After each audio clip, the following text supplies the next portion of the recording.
Folks, my first guest tonight is an Emmy and Tony Award-winning actor. He now stars as Willie Loman in the Broadway revival of Arthur Miller's Death of a Salesman. Please welcome back to The Late Show, Nathan Lane.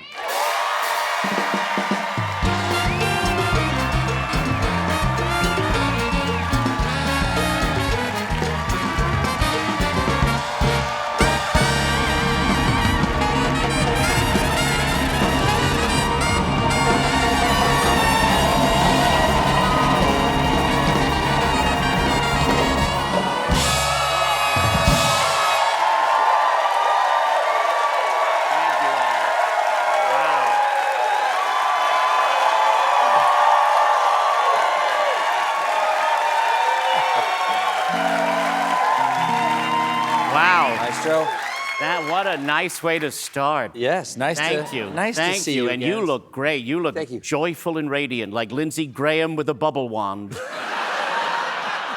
Happiest place on earth. Absolutely. Yes, especially when he's there. Thank you. Sorry, we both jumped for the joke. There you go. Listen, you are now starring on Broadway in a revival of one of the greatest American plays. It's Arthur Miller's Death of a Salesman. Yeah. As opposed to all the other Death of a Salesmen out there. You're playing Willie Loman, okay? Yeah. And I understand this production has been in the works for 30 years? Yeah. It takes you that long to learn your lines? These days. Yes. You know, it's, you know the way you feel about Lord of the Rings. This is how I feel about this play. It's like a sacred text to me. I saw it when I was 10 years old in 1966. There was a CBS special presentation of the play with the original stars, Lee J. Cobb and Mildred Dunnock, and I remember being very upset at 10 by what was happening to Lee J. Cobb. Other children were watching Gilligan's Island. I was mesmerized by Arthur Miller's attack on capitalism. But then cut 30 years later, I was rehearsing a Terrence McNally play, this was in 1995, with the director of Salesman, the brilliant Joe Mantello. It was our first time working together, and one day he turned to me and said, you know, someday we're gonna do Death of a Salesman together.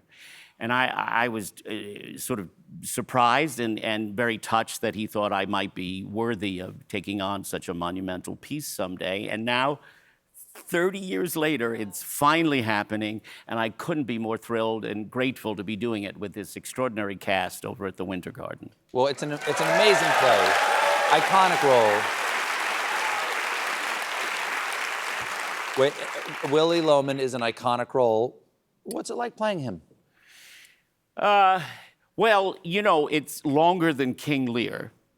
And it is. Is it? Yes, it is. The part Willie Loman has more lines. Yes, than and it's been historically tough on the actors playing Willie. Arthur Miller wrote that Lee J. Cobb lost his voice after 3 months and wanted to take a 2-week vacation, and they said, "It's a hit, Lee. You can't leave." And he left the play early. Dustin Hoffman. He started doing 8 shows a week, and then he reduced it to 6. Brian Dennehy had to be hospitalized for exhaustion, and they reduced it to 7 performances. What about how many? I'm doing 8, so I'm on a death watch. But so glad we could get you. What a way to go! Exactly. I'll tell you that you know it is.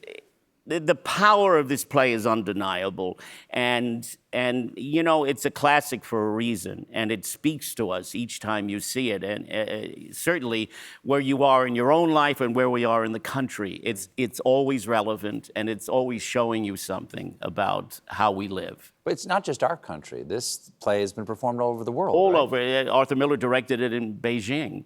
Wow. And they all said, "Oh, it's our story." Why do you think that is? I remember my father, who didn't really like live theater. My mother loved it. He didn't really care for it. But they went to go see the original with Lee J. Cobb, Death of a Salesman. And my father's father had been a salesman. And he walked out and turned to my mom, and his entire review was, "That was true." Oh, yeah. I think, you know, when you hear people weeping in the dark, you hear a kind of silence that you only hear in the theater when people are experiencing something like this. It's, you know, there are so many essays you could read about the socio-political aspects of the play, but ultimately it's a love story. It's a story about a family and a father and a son and mothers and sons, and it's about, and Miller, you know, was often asked what it was about, and he had many different answers, but he said, when he directed in Beijing, he said, it's a love story between a father and a son, and in a crazy way between them and America. And you know, it's just, it's a lifelong dream to be doing this. It's the culmination of, you know, 50 years as a professional actor. So to finally be doing it is just amazing to me. And I'm so happy that audiences have been responding to this. We have to take a quick break. We'll be right back with more Nathan Lane, everybody. Stick around.